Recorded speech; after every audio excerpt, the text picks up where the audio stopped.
On a vu depuis un certain temps, parce que c'est une série qu'on a entamée, que les dons du Saint-Esprit que le Seigneur nous donne lorsqu'on accepte Jésus dans notre vie, on reçoit le Saint-Esprit qui nous fait naître de nouveau, puis après ça, on peut vivre cette expérience-là d'être rempli du Saint-Esprit, d'être revêtu du Saint-Esprit pour l'œuvre à laquelle Dieu nous appelle, pour être des témoins efficaces. Puis, on a vu finalement que les dons du Saint-Esprit sont une expression de l'amour que Dieu éprouve envers notre prochain. Donc, c'est pour ça que c'est important de mettre en œuvre qu'est-ce que Dieu a mis en nous. Qu'est-ce qu'il a déversé à travers son esprit, qui sont des dons, qui sont des capacités surnaturelles de faire des choses extraordinaires, qui vont glorifier le Seigneur, qui vont témoigner que Dieu est vivant, que waouh, seul Dieu peut faire ça. Donc, c'est pour ça qu'on doit aspirer, comme Paul nous a exhorté, aspirer aux dons les meilleurs. Dieu veut nous utiliser, puis ça prend de nous aussi une soif, un désir d'être utilisé par Dieu, un désir de faire une différence dans le monde, parce qu'on est appelé à ça. La Bible dit que nous sommes la lumière du monde. Nous sommes le sel de la terre. On est là pour assaisonner les conversations des gens autour de nous. On est là pour assaisonner les circonstances. On est là pour changer les atmosphères et les amener en alignement avec le ciel, pour que Dieu agisse, pour que Dieu se manifeste. Puis, la Bible, elle est bondée d'histoires comme ça. Puis nous, on fait juste continuer l'histoire.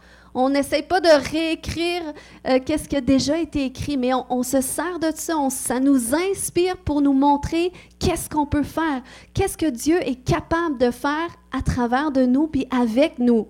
N'est-ce pas excitant? Dis à ton voisin, c'est excitant. Amen. Donc, la semaine passée, j'ai partagé sur le don de foi. Puis il faut comprendre que l'exercice des dons en soi, ça découle tout de la foi. Donc, sans la foi, on ne peut pas accéder au royaume de Dieu. Donc, c'est pour ça que ce soit le don de...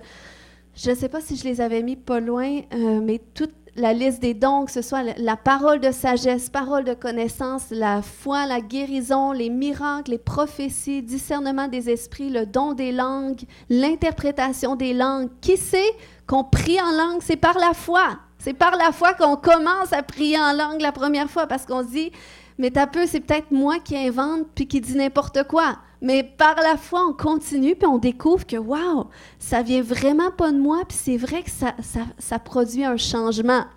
Donc, c'est vraiment par l'exercice de la foi qu'on exerce tous les dons que le Saint-Esprit a mis à notre disposition.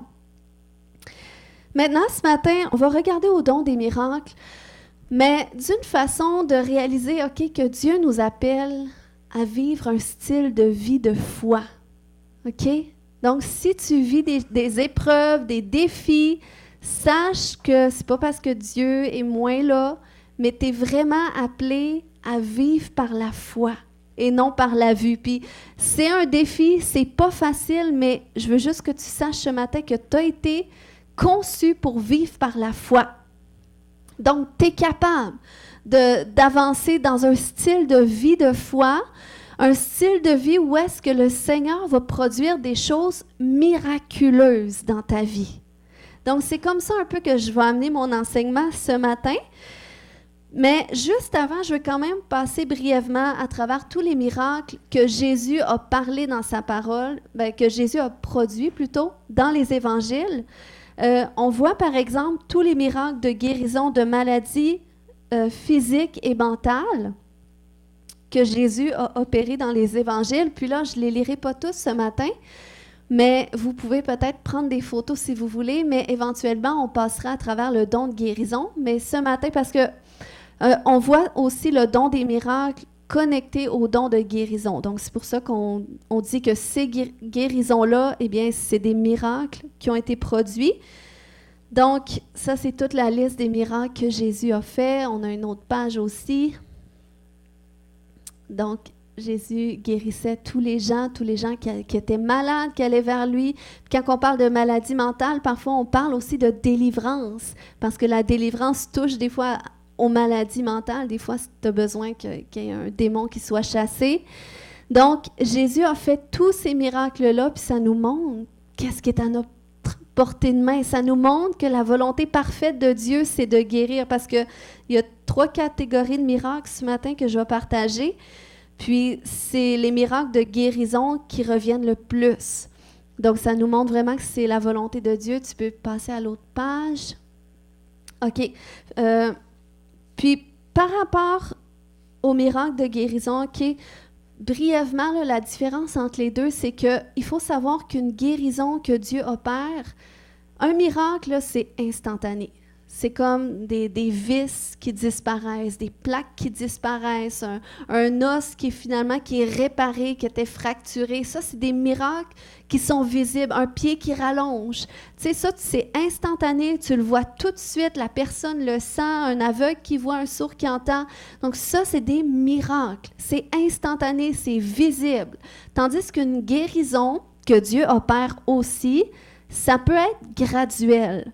Ça veut dire, on peut avoir prié, puis là, peut-être que tu n'avais pas de douleur dans l'instant, peut-être c'est un organe, on ne le voit pas, mais tu crois quand même par la foi que tu as reçu la guérison, puis là, des fois, avec des tests médicaux, tu n'as rien senti, mais tout d'un coup, tu es guéri.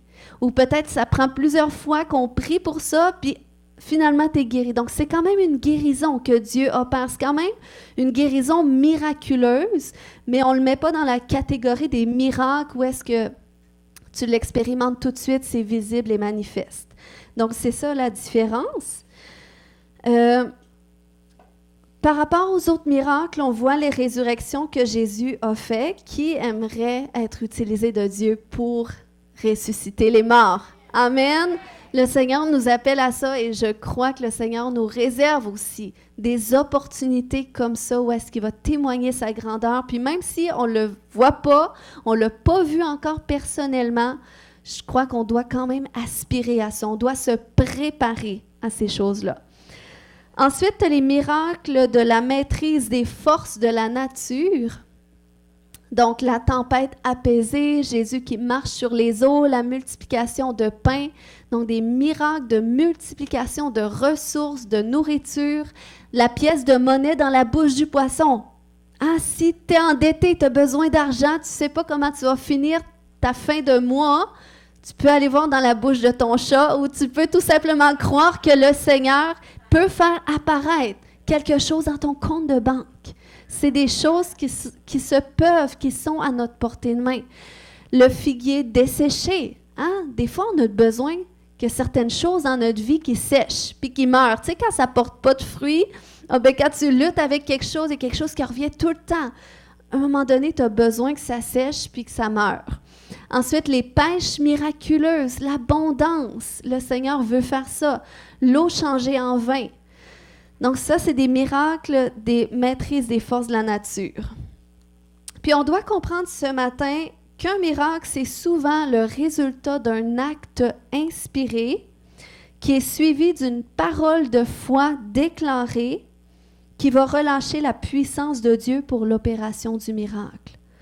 Donc je vais le redire pour ceux qui prennent des notes. Un miracle, c'est souvent le résultat d'un acte inspiré suivi d'une parole de foi déclarée qui va relâcher la puissance de Dieu pour l'opération du miracle. Amen. Donc ça, c'est vraiment le style de vie que le Seigneur nous appelle à vivre. Puis on l'a vu à travers le don de foi. La foi, ça commence en croyant en relation avec qu'est-ce que la parole de Dieu dit par rapport à ta situation. Donc tu crois par la foi. Ensuite, tu déclares par la foi, tu ouvres la bouche, tu parles sur la foi que telle chose va se produire ainsi. Puis, quand on parle de miracle, souvent, ça se produit comme ça. C'est tout d'un coup, il y a la foi qui vient pour quelque chose. Et là, tu es inspiré à déclarer prophétiquement quelque chose et la chose arrive. Comme je crois que c'est Élisée qui avait dit... je ne sais plus, je crois que c'est à la femme Sunamite, si je ne me trompe pas, il avait déclaré, parce qu'elle ne pouvait pas avoir d'enfant. Donc, puis là, il avait déclaré, l'année prochaine, à la même année, tu embrasseras un fils. Puis, c'est une parole que je me suis retrouvée aussi à déclarer parce que je sentais vraiment, tu sais, il y a des fois, tu déclares la parole comme ça, mais il y a d'autres fois que il y a comme un feu à l'intérieur de toi. Moi, dans ces temps-là, je sais absolument, j'ai la ferme conviction que Dieu va agir en accord avec la parole parce que je l'ai vu le faire dans le passé, donc maintenant, je sais. Donc, c'est pour ça qu'on a besoin de vivre des expériences pour que ça bâtisse notre foi à nous aussi. Donc, ce matin, on va voir, OK, entre autres, comment est-ce qu'on peut apprendre à vivre justement sous l'inspiration du Saint-Esprit pour que le Saint-Esprit nous inspire à faire des choses ou des pas qui vont enclencher des miracles. Puis, je ne veux pas parler justement d'un point de vue au niveau de l'Église. OK? C'est super extraordinaire. Moi, j'aime tellement aller à l'Église. Aimes-tu, j'espère que tu es là ce matin, que tu aimes venir à l'Église. Moi, je suis passionnée pour l'Église. C'est ma journée préférée. Non, mais j'aime vraiment l'Église. Vous savez, j'aime voir Dieu agir dans l'Église. J'aime voir les vies touchées, les vies transformées, les gens guéris. Mais il faut savoir que les dons que Dieu nous donne, oui, sont pour l'Église, oui, sont pour les croyants, mais sont aussi surtout pour la société. Donc, il faut apprendre, OK, oui, on veut voir Dieu agir dans l'Église, mais il faut aussi sortir Dieu de l'Église. Il faut sortir Dieu des quatre murs et l'amener dans notre travail, l'amener dans tout ce qu'on fait, dans nos activités. Parce que c'est là que les gens vont être touchés. La lumière a sa place dans les ténèbres. OK? Les ténèbres ont besoin de la lumière pour voir quelque chose. Donc, c'est pour ça que je veux vraiment amener cet enseignement-là de façon pratique à ce que vous réalisiez la responsabilité que vous avez de mettre au service du monde qu'est-ce que Dieu vous a donné. Parce que c'est des avantages que nous, on a, que le monde n'a pas. Amen. Puis, tu sais, il faut réaliser, OK, qu'on est dans ce monde, mais on n'est pas de ce monde. Donc, nous, on opère sous un autre système. OK? Dieu, OK, il a concocté un système de justice dans lequel on fait partie. Dans le fond, c'est pour nous qu'il a fait ça. Et Dieu, parce qu'il nous a créés, on est la création qu'il a fait à son image, puis Dieu a tellement mis de valeur sur nous qu'il a envoyé son Fils mourir à notre place pour qu'on soit sauvés, pour qu'on puisse avoir un accès à lui. Donc, il nous aime, il nous aime, il nous aime. OK? Puis, Dieu, il règne sur son trône comme un juste juge. Puis, il est un juge sur son trône, mais il est aussi notre papa. Il est notre Père. Donc, on a vraiment un accès à lui qui est sans voile, qui est sans séparation. Donc, on a cet accès-là à lui, à notre papa, puis notre avocat. C'est Jésus, c'est son Fils, qui a tout payé pour nous à la croix, que, tu sais, on est libre de toute dette à cause de Christ. Puis, il y a un autre avocat, là, l'accusateur, qui essaie de nous accuser tout le temps, jour et nuit, qui essaie de nous envoyer des embûches. Mais Dieu le déteste. Donc, Dieu, il coordonne les choses en notre faveur. Mais si on n'en prend pas conscience, à quel point on ne pourra pas profiter de tous les avantages qu'il veut nous faire bénéficier. Parce que un des avantages qu'on a en tant que chrétien, c'est qu'on peut porter la faveur de Dieu. Dans le fond, on attire, à cause de la faveur de Dieu qui est sur nous, eh bien, cette faveur-là se traduit en influence. Puis, il faut que tu saches comment est-ce que, justement, tu peux utiliser ces avantages-là que Dieu t'a donnés. Comment est-ce que, justement, tu peux exercer l'influence que tu es appelé à exercer autour de toi. Amen, parce que ça glorifie le Seigneur. Il ne veut pas qu'on ait une influence. Des fois, on est tellement, faut pas, tu sais, c'est pas une question de s'enorgueillir, mais c'est une question de réaliser tout ce que le Seigneur a payé et tout ce qu'on a accès. Puis ça glorifie Dieu lorsqu'on connaît notre identité, qu'on connaît notre héritage, puis qu'on marche dedans. Toi, si tu es un parent, t'aimes que ton enfant profite pleinement des cadeaux que tu lui donnes. Sinon, C'est tellement triste quand tu achètes un cadeau à ton enfant puis il le met de côté tout de suite. Et pourtant, il voulait tellement ça. Des fois, ça arrive pour de vrai, hein? Il voulait tellement ça, puis là, t'as tout mis, tes économies de côté.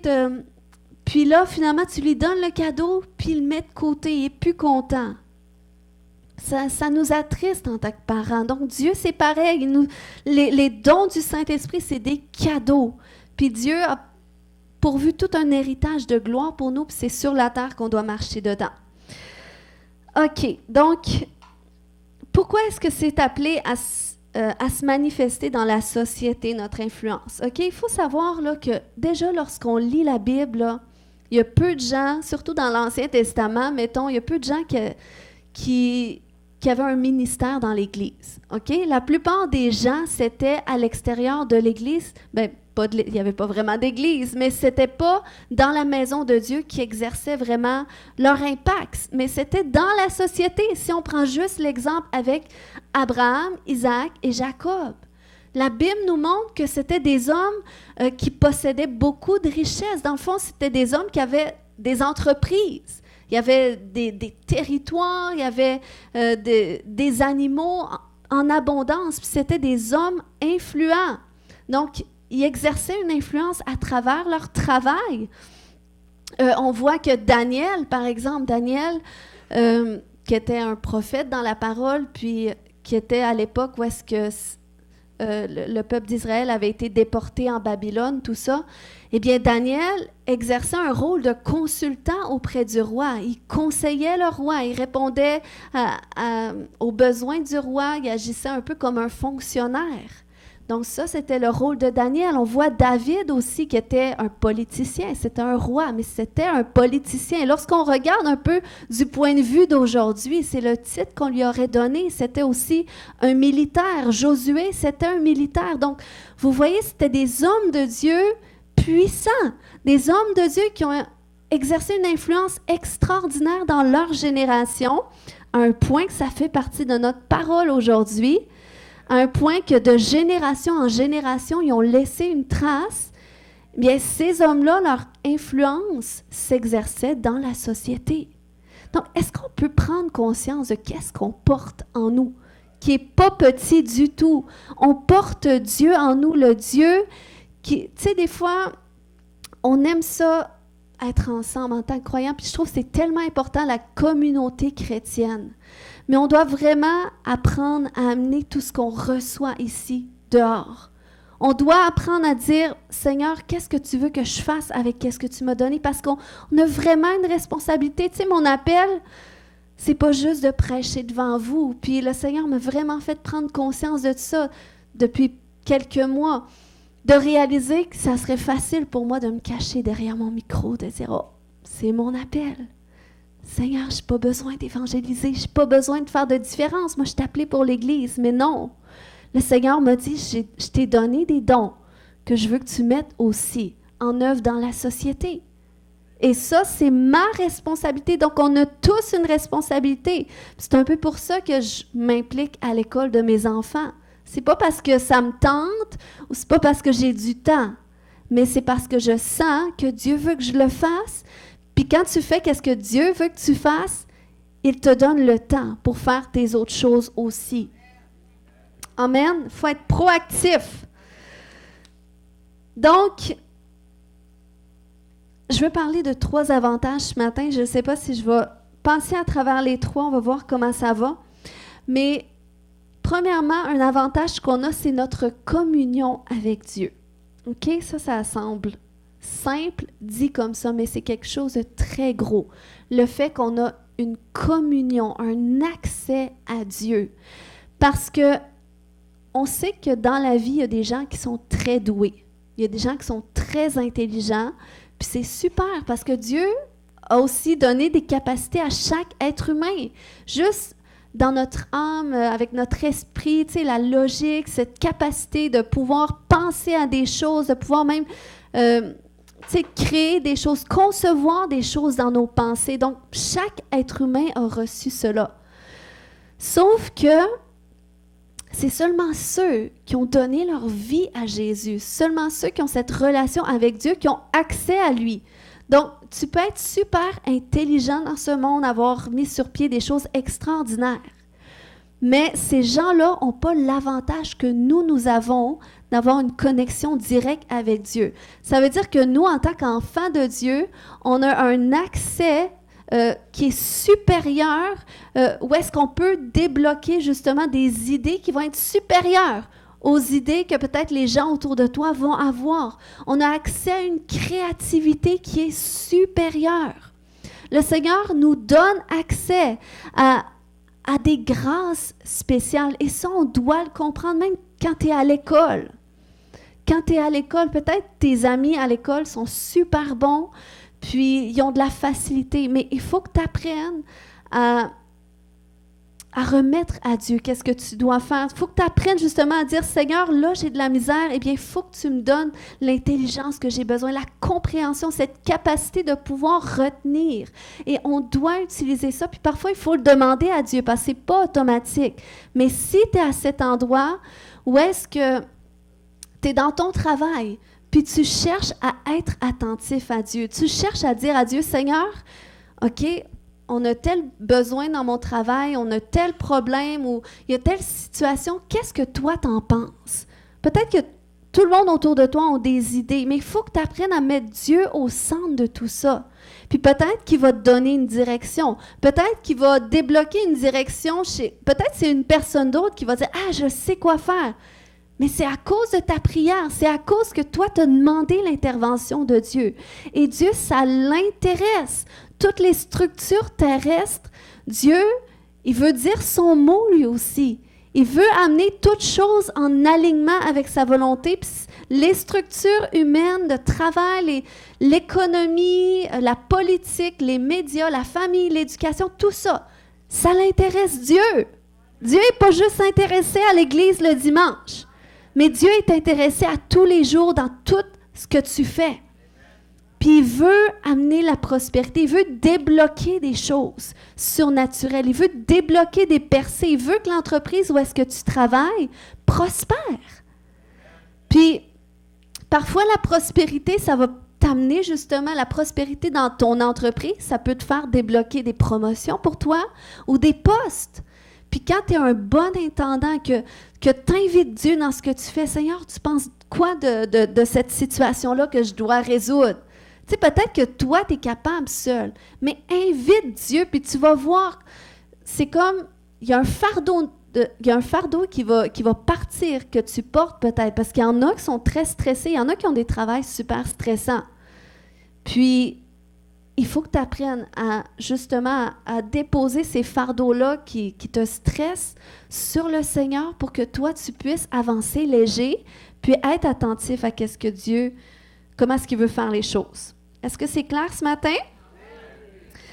Donc, David avait dit dans Psaume 43, 3, c'est une prière, puis je trouve que c'est une prière qu'on peut même dire à Dieu. Il avait dit, « Fais-moi voir ta lumière avec ta vérité pour qu'elle me conduise. » Donc, en tout temps, tu peux dire, « Seigneur, fais-moi voir ta lumière avec ta vérité pour qu'elle me conduise et qu'elle soit mes guides. » Tu sais, quand tu prends le temps de méditer là-dessus, puis ça, j'en parlais la semaine passée, comment c'est important.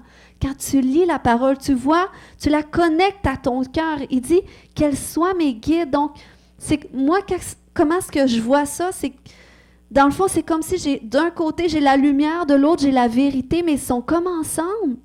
Mais lui, il dit qu'elles soient mes guides. Donc, chaque côté de moi, elles avancent avec moi, la lumière et la vérité.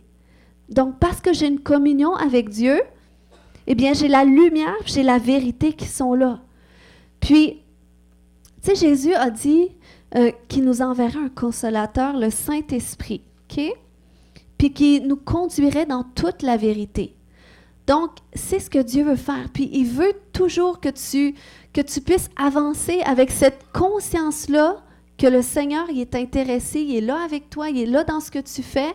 Puis, il veut que tu te confies en lui. Il veut que tu cherches à entendre sa voix. Parce que c'est ça, la clé du succès, c'est vraiment de chercher à entendre la voix de Dieu puis de faire qu'est-ce qu'il dit.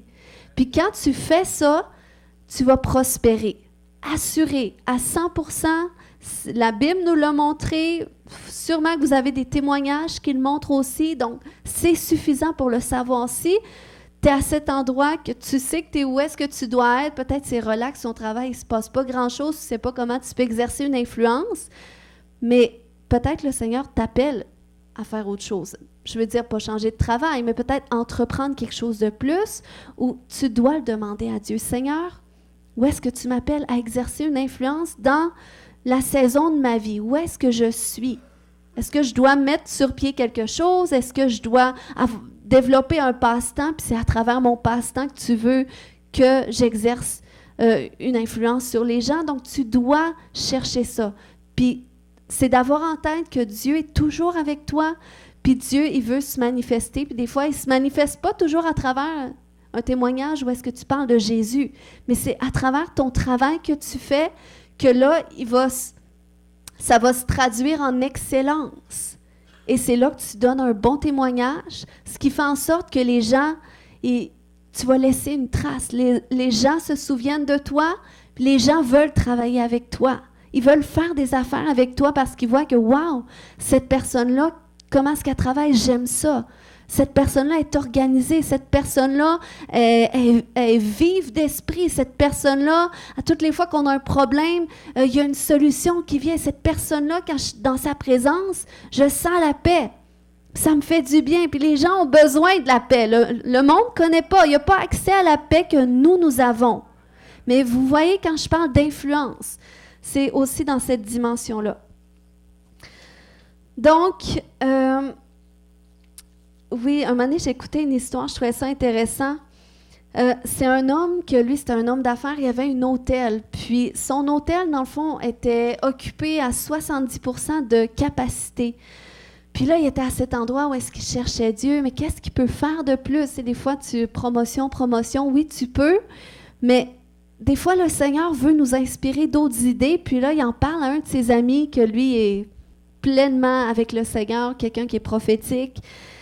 Puis là, la personne dit, écoute, il dit, je sens que tu devrais engager des intercesseurs comme préposés aux chambres qui vont, tu sais, en même temps qu'ils font le ménage, qui vont prier. Puis, en faisant ça, ils ont changé l'atmosphère de l'hôtel. Ce qui a fait en sorte que l'hôtel est passé de 70 à pleine capacité. Puis, les gens avaient tout le temps le goût de revenir. Pourquoi? Parce que par la prière, ils ont aussi changé l'atmosphère. La paix est venue. Tu sais, ce sentiment que tu es bien. Hein? Qui aime ça, voyager, puis que tu arrives d'un endroit, puis wow, hey, je me sens en vacances, je me sens qu'il n'y a plus aucun problème, il n'y a plus rien qui peut m'atteindre. Donc, les gens sont prêts à payer cher pour la paix. Puis, il faut savoir que ça, c'est ce qu'on porte. C'est ce qu'on porte à l'intérieur de nous. Puis, on doit faire attention. Hein, le Seigneur nous met à l'épreuve. On sait sur les marchés de travail, hein, comment est-ce il y a des atmosphères de critique, il y a des atmosphères de déshonneur. Puis, nous, on ne doit pas rentrer là-dedans. OK? On doit vraiment faire attention. Je sais que c'est pas facile. J'ai déjà travaillé sur le marché du travail, puis je trouvais ça pénible. Mais il faut prendre la grâce de Dieu. Quand il faut. Puis il faut juste pas rentrer là-dedans, puis prier, demander au Seigneur, inviter sa présence, puis appeler sa paix. Puis le Seigneur change les choses. Amen. Donc, mon deuxième point maintenant, c'est le deuxième avantage qu'on a, OK, que c'est ce que j'ai appelé l'intuition prophétique. C'est pas un mot qui fait partie de la parole de Dieu, mais vous allez voir que c'est un terme qu'on peut comprendre selon le monde séculier. Dans le fond, selon Google, OK, l'intuition, c'est une forme de connaissance immédiate qui ne recourt pas au raisonnement, OK, ou sentiment ou conviction de ce qu'on ne peut vérifier ou de ce qui n'existe encore. Donc ça c'est une intuition. OK, puis il faut réaliser là, que l'intuition, chaque être humain a certains degrés d'intuition. Dieu, ça fait partie de chaque personne, sauf que nous, dans le fond, l'intuition, on peut le rattacher à deux dons que la Bible parle par rapport au Saint-Esprit qui sont le don de connaissance et le don de sagesse. OK, on voit ça dans 1 Corinthiens 12, 8. Puis, OK, une parole de connaissance, là, tu sais, c'est un sentiment que c'est comme une impression prophétique. Ça peut être par rapport à quelque chose. Souvent, on le voit connecté au don de guérison. Donc, tu sais, comme quand, mettons, je peux arriver, je dis, y a-t-il quelqu'un qui a mal dans son genou? Tu sais, comment je peux le savoir? Eh bien, c'est parce que c'est une impression. Puis souvent, le Seigneur me permet de le ressentir par une sensation de douleur que je n'avais pas auparavant et que là, je sais. Pourquoi je le sais? Parce que par la foi, je tente, j'exerce. Est-ce que c'est juste moi que ça vient d'apparaître comme ça ou c'est quelqu'un? Puis là, hop, c'est quelqu'un. Donc là, je sais que Dieu veut guérir. Donc ça, c'est une parole de connaissance. Puis une parole de sagesse, ça peut être une parole directionnelle, ça peut être tout d'un coup, c'est comme tu es devant un problème et là, tout d'un coup, la solution vient. Et moi, je vous dis, c'est tellement utile parce que je rencontre beaucoup de gens, je prie avec des gens, puis des fois, il y a des gens qui vivent des choses très difficiles, puis tu sais, en les écoutant, je ne suis pas une thérapeute, hein, c'est le ministère que j'exerce par rapport à la délivrance, je dirais que c'est un ministère qui est à la base, qui est prophétique, dans le sens que je ne suis pas une thérapeute. Oui, j'ai suivi quand même quelques formations pour savoir comment ça fonctionne, mais tu sais, de base, je n'ai pas un doctorat là-dedans. Fait que, tu sais, je compte vraiment sur le Saint-Esprit pour dire, Seigneur, tu sais, qu'est-ce que toi tu dis de ça? Seigneur, qu'est-ce que je devrais répondre à ça? Pour moi, c'est gros, puis bang, il y a de quoi qui vient. Et là, donc ça fait du sens. Merci, Seigneur. J'ai peut-être l'air très connaissante, mais je vous annonce aujourd'hui que c'est vraiment le Saint-Esprit sur le coup qui m'inspire ça, puis je lui rends grâce pour ça. Amen, mais on a tous accès à cela. Donc, don de sagesse, don de connaissance. Donc, je dirais que ça rentre dans cet avantage-là de l'intuition prophétique. C'est quelque chose qui est super utile dans l'Église, la parole de connaissance, parole de sagesse, mais dans ce monde aussi. Les gens ont besoin de direction. Les gens ont besoin de savoir des fois qu'est-ce qui peut débloquer leurs circonstances ou aussi le Seigneur veut nous utiliser prophétiquement à mettre sur pied des choses qui vont porter du fruit, qui vont attirer soit la prospérité, qui vont débloquer des miracles financiers. Moi, je pense que quand tu es à cet endroit où est-ce que tu es endetté, on l'a déjà été, mais le Seigneur nous a conduits prophétiquement à faire des choses qui nous ont permis de vivre des gains financiers. Donc ça, c'est pour ça que l'intuition prophétique, cette capacité de sentir qu'est-ce qui se passe, ou de sentir qu'est-ce que Dieu veut faire dans ta situation, ou quand tu regardes l'économie, ou quand tu regardes comment est-ce que ça se passe dans ton entreprise, eh bien, ce sentiment-là intérieur de savoir, Seigneur, comment est-ce que tu veux conduire les choses. Et là, il y a une idée qui vient, puis là, tu reposes sur le Seigneur pour savoir qu'est-ce que je dois mettre en œuvre pour que la chose débloque ou pour que ça porte du fruit. Et je vous dis, le Seigneur veut nous utiliser comme ça. Donc, l'intuition prophétique, c'est quand tu sens qu'il se passe quelque chose ou que quelque chose va se passer. Puis, je vous dirais là, que moi, en tout cas, j'aimerais tellement ça qu'on voit un petit peu plus de chrétiens entrepreneurs. Des gens où est-ce qu'ils sont prophétiquement conduits à mettre sur pied des choses. J'aime tellement ça, mon garçon, il a vraiment cette faculté-là, depuis qu'il est tout petit, il est capable d'imaginer toutes sortes de plans dans sa tête, puis il aimerait ça inventer des choses. Il a déjà essayé, bon, c'est le bordel après ça quand il sort tout, mais il y a vraiment cette créativité-là, puis je trouve que c'est vraiment quelque chose qu'on doit alimenter, puis qu'on a tous reçu aussi. Puis je crois que le Seigneur, il veut qu'on soit un petit peu plus sur le marché du travail, ou qu'on fasse un peu plus des affaires qui vont nous amener, parce que le prophétique, l'apostolique, ça devrait être aussi dans la société. Ou est-ce que tu as des gens prophétiques qui disent, écoute, j'ai une idée, on invente telle chose, et là, tu as cette équipe apostolique qui est là, qui dit, OK, ben regarde, on va bâtir ça de telle façon. C'est ce que le Seigneur veut faire avec l'Église. C'est ce qu'il veut faire avec vous et moi. C'est pour ça que c'est important d'être alerte, de regarder qu'est-ce qui se passe. Puis j'ai un court témoignage, puis je pense que je partagerai pas le troisième point aujourd'hui, mais j'aimerais ça que mon mari vienne quelques instants, puis qu'il vous partage justement comment est-ce que le Seigneur l'a déjà conduit à travers cette intuition, ce sentiment. Écoute, ça serait une belle chose, un bon investissement à faire, puis comment est-ce qu'on a été bénis à travers de ça. Fait que si tu peux juste expliquer comment ça s'est passé. Bonjour tout le monde. En fait, l'intuition prophétique, c'est vrai, comme elle dit, je ne sais pas si vous vous en rappelez, au moment du COVID, on voyait le marché automobile qui avait viré de bord un petit peu. On voyait que de plus en plus, les gens voulaient virer vers l'électrique, les voitures électriques. Puis, à ce moment-là, vraiment, le Seigneur m'avait mis à cœur parce que les gens, quand ils réservaient des voitures électriques, ça prenait 1 an et demi, 2 ans avant qu'ils l'aient. Je ne sais pas si vous en rappelez. Puis moi, la stratégie que le Seigneur m'avait mis, il avait dit, garde, les voitures électriques présentement qui sont sur le marché sont difficiles à avoir, mais je vais regarder un petit peu le marché.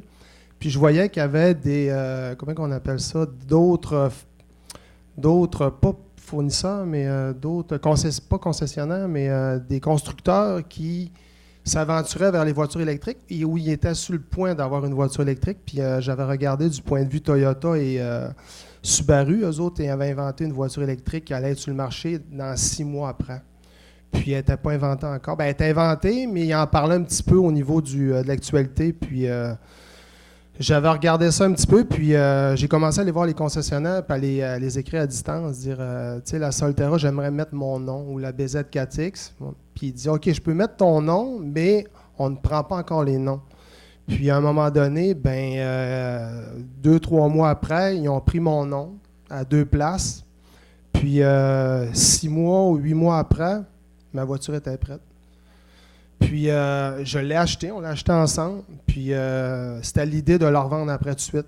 Puis les gens attendaient encore sur des voitures que ça faisait 1 an et demi qu'ils n'avaient pas reçu. Moi, je l'avais déjà. Puis je l'ai revendu tout de suite sur le marché 2 mois après. Puis on s'était fait 17 000. C'est ce que le Seigneur avait mis dans mon cœur, puis il faut vraiment être à l'affût, puis je pense que l'intuition, c'est bon. Puis moi, ce que je fais aussi, c'est que j'écoute les gens qui me parlent. Quand on parle de possibilités ou de probabilités, puis regarde, juste hier, je jasais avec, ça en est un qui est fort dans mon beau-frère, Yannick, qui regarde son cellulaire. Puis... hier, on parlait justement des maisons, puis, tu sais, il dit, tu sais, les blocs à appartements, tu sais, ça commence à être, tu sais, il y a un marché où les gens ont de la misère à se louer un appartement et tout, tu sais, c'est un bon marché.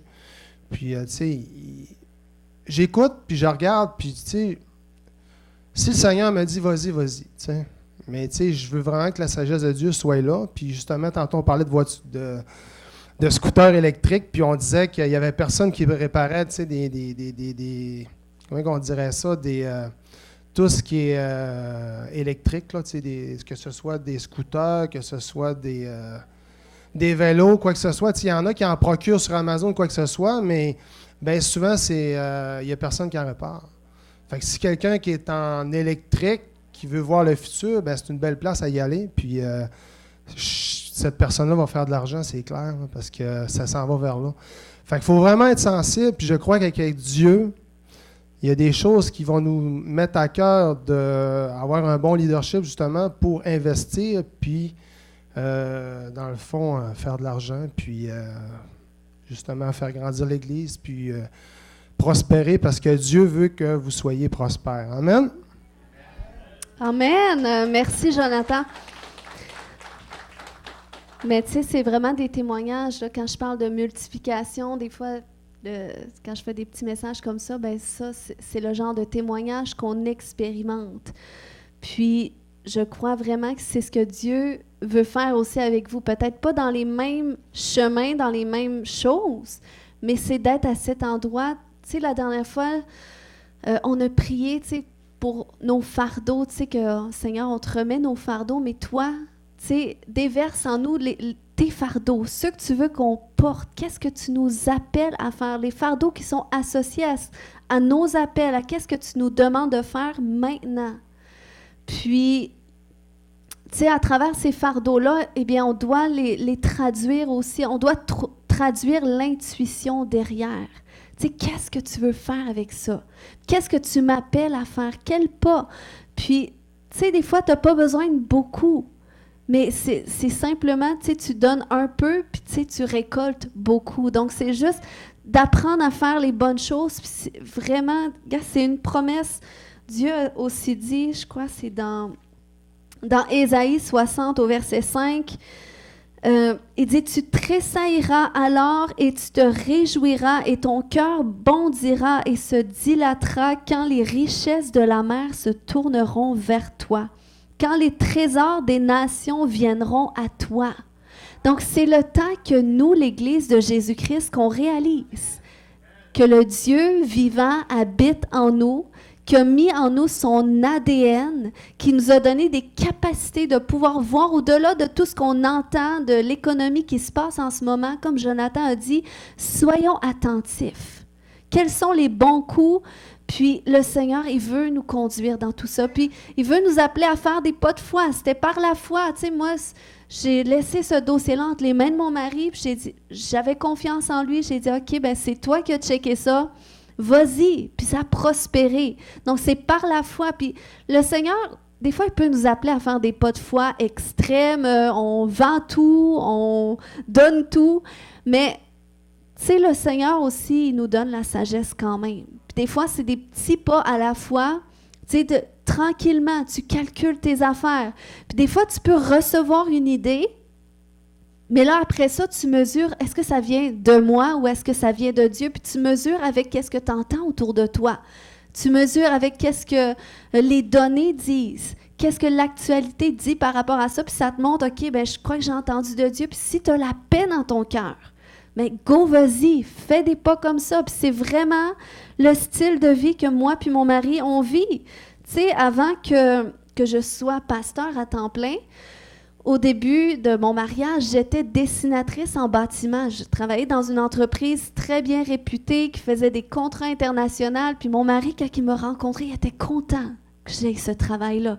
Il disait « Yes, une femme qui travaille, un emploi qui est sûr. » Mais à un moment donné, on a eu les enfants et là, je voulais plus travailler, je voulais être avec mes enfants. Donc là, j'ai fait ce pas de foi-là, mais ça a toujours été des choses qui étaient quand même calculées, des études de marché, on prend le temps de mettre tout ensemble. Est-ce que ça fait du sens? Est-ce que je sens que j'ai la paix? Est-ce que je sens que j'ai le go de Dieu?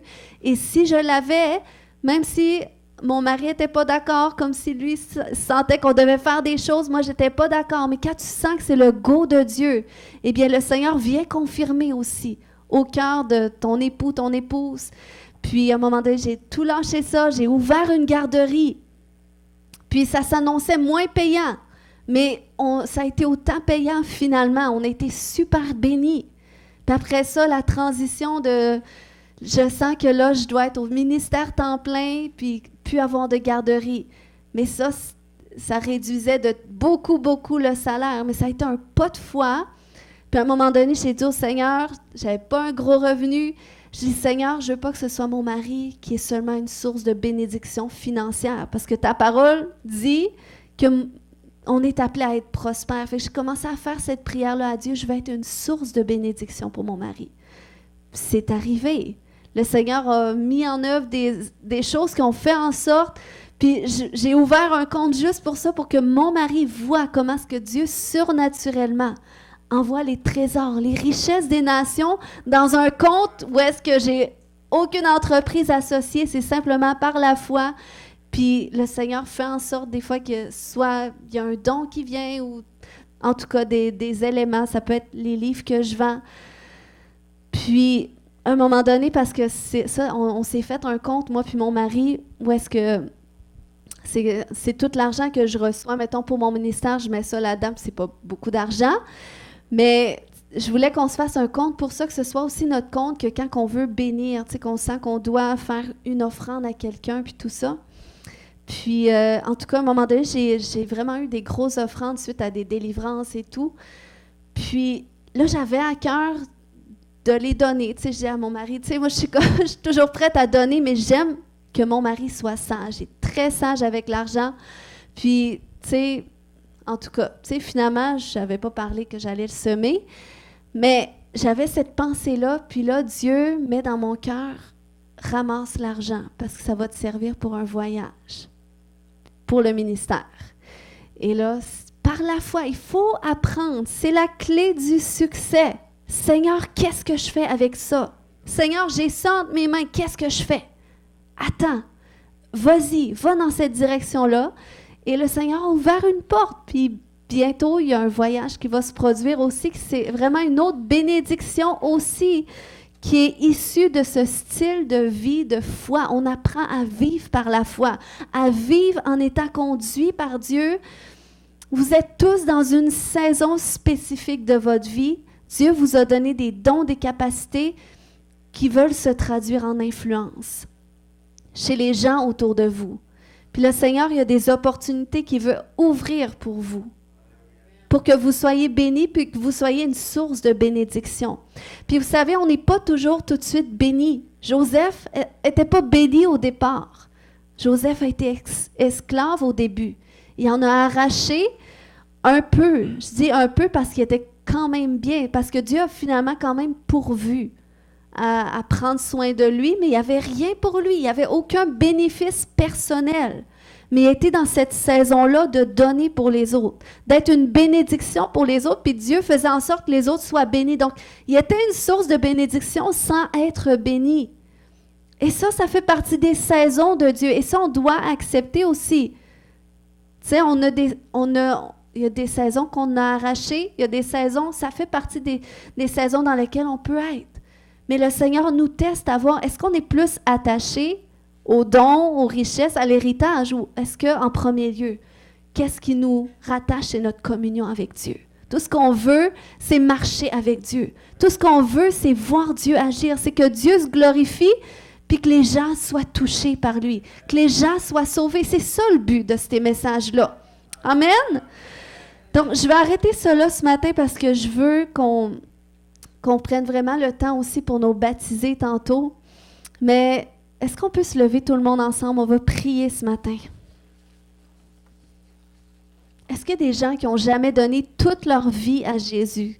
Tu es ici ce matin, tu dis, moi j'aimerais ça, donner ma vie à Jésus. J'aimerais ça de faire de Jésus mon Seigneur et mon Sauveur personnel. Tout le monde a déjà donné sa vie à Jésus. Amen. Amen. Fait qu'on peut faire la prière pour ceux qui nous écoutent en ligne en disant, Seigneur Jésus, je te demande pardon pour tous mes péchés. Je veux te donner toute ma vie.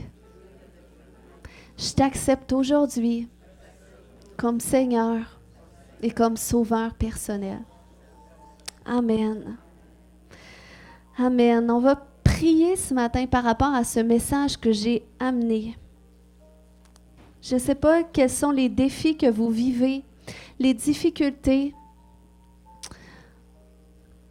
Alléluia, mais je sais que Dieu est là.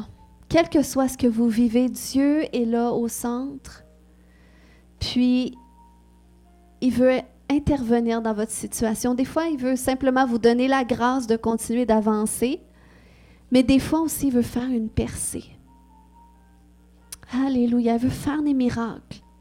Et Seigneur, tu as pourvu pour nous le don de foi et aussi le don de miracle, le don pour opérer des miracles, le don pour changer les forces de la nature, le don pour changer qu'est-ce qui se passe autour de nous, les circonstances, pour les amener en alignement avec le ciel. Si tu es ici ce matin, tu es à cet endroit que tu aimerais que Dieu intervienne dans une situation, j'aimerais ça que tu lèves les mains. Où est-ce que tu es? Alléluia. Lève les mains. Où est-ce que tu es? Et regarde à Dieu. Regarde à Dieu. Il est le Dieu qui fait les miracles. Seul Dieu peut. Seul Dieu peut. Alléluia. Alléluia. Alléluia. En levant les mains ce matin, tu lui donnes. Tu lui donnes qu'est-ce qui est difficile. Tu lui donnes qu'est-ce qui est lourd. Tu lui donnes ta situation. Alléluia. Oui, Seigneur. Prends. Seigneur, tu es le Dieu des solutions. Tu es le Dieu de toute sagesse, de toute connaissance, le Dieu de toute espérance. Au nom de Jésus. Alléluia. Seigneur, je vais délier leurs mains ce matin. Là où est-ce que l'ennemi voulait lier leurs mains pour les empêcher d'entreprendre, qu'est-ce qu'ils doivent entreprendre? Pour empêcher la prospérité de venir, la providence, Seigneur Dieu. Je viens détacher ces liens ce matin. Je viens les briser dans le nom de Jésus. Alléluia, que leurs mains soient libérées. Seigneur, toi-même, tu dis que tu bénirais le travail de leurs mains, que tu bénirais l'œuvre de leurs mains.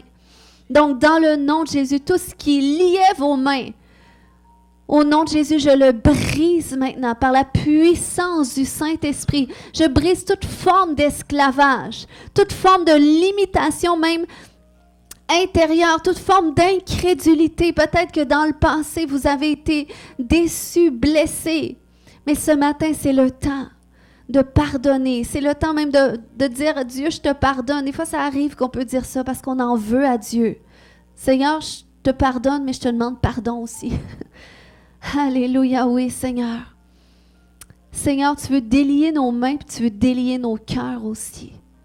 Parce que c'est dans un cœur qui est pur, dans un cœur libre, qu'on peut entendre ta voix.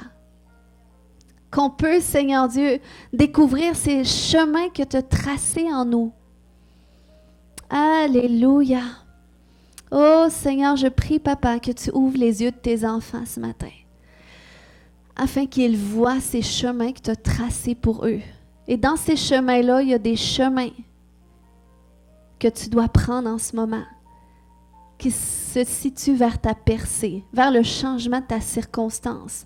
Ce chemin de ta solution s'ouvre maintenant. Ce chemin de ta percée s'ouvre maintenant. Ce chemin du miracle. Des fois, il faut juste admettre nos torts, admettre nos erreurs, admettre que c'est vrai que c'est de ma faute. J'ai pas écouté ta voix, j'ai pas fait qu'est-ce que tu voulais que je fasse. Mais dès que tu dis, Seigneur, je te demande pardon, Dieu te pardonne. Et Dieu restaure. Dieu rachète. Alléluia. Seigneur, merci ce matin. Que tu nous restaures, que tu restaures nos situations, que tu restaures notre vie.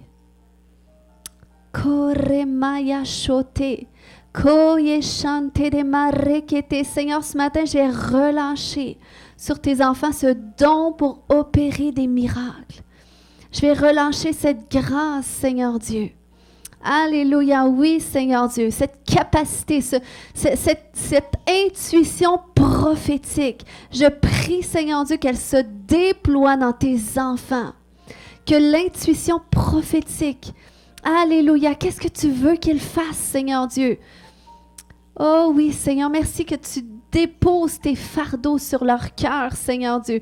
Tes fardeaux associés à leur appel, à qu'est-ce qu'ils doivent entreprendre en ce moment, qui va prospérer, qui va porter du fruit, qui va les rendre bénis et faire d'eux des sources de bénédiction. Dans le nom de Jésus. Amen. Est-ce que tu peux acclamer le Seigneur aujourd'hui? Alléluia, oui, Seigneur, merci.